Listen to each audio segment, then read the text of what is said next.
Hey everyone, ready to dive deep into the world of operations management.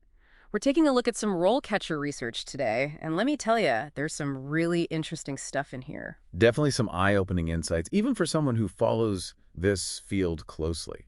It seems like you're not just interested in the job description, you want the full download on what it takes to be an operations manager, right? Absolutely. And RoleCatcher's Career Guide, Operations Manager, is a great place to start. Totally. One thing that stood out to me was how they describe the role as ensuring the entire company engine runs smoothly. Yeah, it's more than just, checking off daily tasks. It's about orchestrating all the moving parts. Right. It's almost like being a conductor of an orchestra, making sure everyone's in sync. Yeah, exactly. And the guide really emphasizes the strategic aspect of the role, going beyond the day-to-day to shape company policies.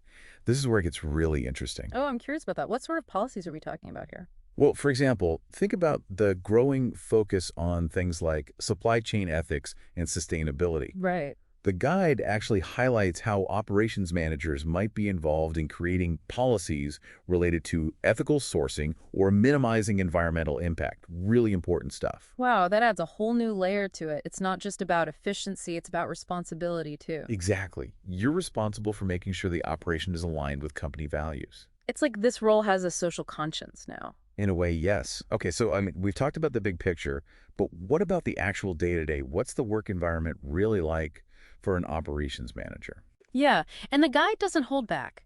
It gives a very clear picture of what to expect, from busy factory floors to those perfectly organized warehouses. Oh yeah, it definitely covers the variety. And it even talks about the intensity of strategic office spaces. Right. And they're upfront about the challenges too long hours and high-pressure situations come with the territory. So it seems like you need to be comfortable with a fast-paced environment. Absolutely. And adaptable, too. This field is constantly evolving, especially with technology changing so rapidly. You've got to be able to keep up, that's for sure. It makes you wonder what specific skills are essential for success in this type of role. And the guide does a great job of breaking that down. It does. And I have to say, some of the skills they highlight might surprise you. Oh, really? Like what? Fill us in. Well, they have this whole pros and cons list. Oh, I love a good pros and cons list. Always gets right to the point. And it's refreshing. They don't sugarcoat it. They're upfront about the high stress levels, the long hours. Yeah, gotta be honest about those things. But then they balance it out with the good stuff. High level of responsibility, potentially a really good salary. Right, the trade-offs. Exactly. But what struck me were the core skills. They emphasize active listening, critical thinking, monitoring, and you know what? Those are fundamental no matter what your career stage is. It's so easy to get caught up in the specifics of a job and forget those foundational things. Totally. Okay, so picture this. You're an operations manager. Right. You're trying to optimize a production line. Okay, I'm picturing it. So you need to listen. Actively listen to your team on the ground, understand their challenges. Got those insights. Right. Then you got to put on your critical thinking hat.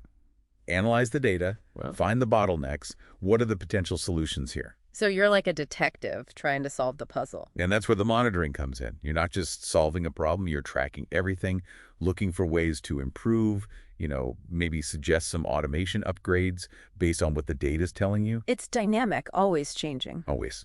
Sounds like a lot of responsibility, but also incredibly rewarding. To see those efforts pay off. Absolutely. Now, let's say you're on board with these skills. You're ready to climb that career ladder. The career stages section is amazing. Oh, tell me more. It's like a roadmap from entry level all the way up to leadership. I love a good roadmap. No getting lost. You start as an operations associate, assisting with daily tasks, learning the ropes, providing support. It's all about building that foundation. Getting your feet wet. Then you move up to operations coordinator. Now you're taking on more, implementing strategies, maybe even managing a small team. So you're like conducting a section of the orchestra now. That's a great way to put it. And as you gain experience, you become operations supervisor, then operations manager, and who knows, maybe even director of operations someday. Wow, the possibilities. Each step comes with more responsibility, more leadership, and of course, usually a higher salary. Music to my ears. But how do you stand out? What can someone do to really accelerate their growth in operations management? They actually talk about this in the guide, certifications. They can be a game changer in this competitive job market. Certifications, huh? Like what specifically for operations management? Yeah, there are a few they mentioned that are really valuable. The PMP, that's Project Management Professional, always in high demand. And then there's the CSCP, Certified Supply Chain Professional. Okay, I'm writing these down. Having those on your resume shows employers you're serious, that you have the knowledge to back it up. It's like leveling up your skills, proving you're ready for more. Right. And speaking of leveling up, the guide also talks about continuous learning. Even when you've landed your dream job, you can't just stop there. The learning never ends. Exactly. So how do you stay ahead? They recommend checking out professional organizations like APCS and ISM. I've heard of those. They're big in the industry, right? Oh, yeah. APCS is great for supply chain management specifically, and then ISM is broader, covers operations and procurement. So it's about finding your niche and connecting with other professionals. Totally. Attending events, webinars, it's all about learning from the best, sharing ideas. Building that network, tapping into that collective knowledge. Precisely. This guide, it's not just about understanding the role, it's about giving you the tools to thrive in it. Love that. RoleCatcher really went above and beyond here. But let's talk about the RoleCatcher platform itself. What features would be especially helpful for someone pursuing this career path?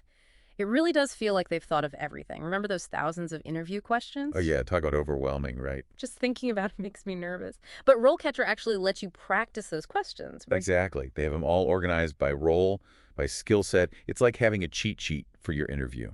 Oh, that does make me feel a little better. But it's one thing to have the questions, it's another to know how to answer them well. I totally agree. And that's where their AI feedback comes in. You can actually practice answering on the platform, and it analyzes your delivery, your content, everything, like having a personal coach in your back pocket. That's amazing. I can see how helpful that would be, especially for building confidence. For sure. And don't forget their CV and resume builder. Your resume, it's often the first impression you make. And with all these automated systems scanning applications these days, it's got to stand out. Absolutely. RoleCatcher's AI-powered builder, it helps you optimize everything, keywords, formatting, get past those automated gatekeepers. Sound like it takes out the guesswork. It does. So for anyone out there who's feeling ready to take that next step in their operations management career, RoleCatcher seems like the way to go. I'd say it's a must-have for navigating this whole world. All right, let's do a quick recap before we wrap up. We covered a lot of ground today on operations management, and wow, there's a lot to it. Definitely more than meets the eye. We talked about the strategic thinking involved, the need for adaptability, resilience, and of course those essential skills, active listening, critical thinking, monitoring. Those are key, no matter what stage you're at. And even though this field is always changing, especially with automation and AI becoming more prevalent, it's a super exciting time to be in operations management. Absolutely. So, as you embark on this journey, use those resources, connect with people in the field, and never stop learning. You never know. You might be the one to come up with the next big innovation in operations management. And if you do, come back and tell us all about it. Until then, keep on diving deep, everyone.